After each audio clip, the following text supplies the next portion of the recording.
There are three things about this storm that are positive, and media people are probably pretty upset with me at the moment for suggesting that, sorry, Anisha. Number one, not much about this thing has changed over the course of the past 24, 48 hours.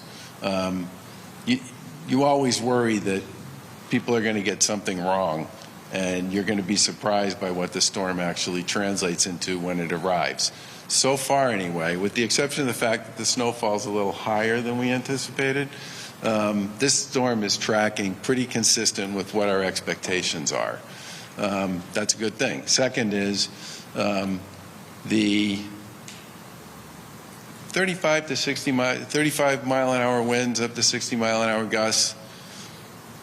This one, that's going to depend a lot on the coastline with respect to power around how long the heavy snow lasts and how soon it turns to rain. And the fact that it's not freezing afterwards is a really big deal with respect to power lines and all that stuff, which has issues for the T as well as for the utilities. But the fact that so many people have the ability or have been primarily working remotely for a long period of time means one of the things you worry about the most, which is everybody deciding to go home from work at exactly the same time all the plows hit the streets, is just really not the kind of concern it would traditionally be. If you go back to the time of this storm normally would make everybody very nervous back in the pre-COVID days, right? Because you would have a storm that would start around noon. What would happen is everybody would come into the office early to get, as much of their day done as they possibly could. Some people would probably come in early, some would show up at their regular time, and everybody would be planning to leave sometime between 1 and 3, right?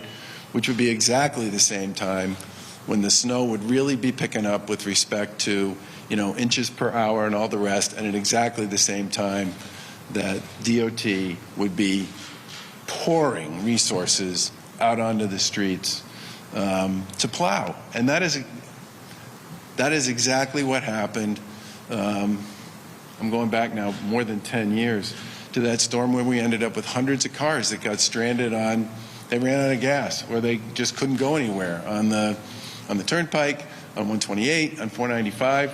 It was just this incredible cluster of automobiles and people leaving work and all the plows landing at exactly the same moment, exactly as the storm really picked up in the afternoon. We're not that worried about that happening today, because the number of people who have the ability to work from home, the number of kids who are going to school remotely, it's a very different kind of logistics exercise than it would be under what we think of as sort of pre-pandemic circumstances.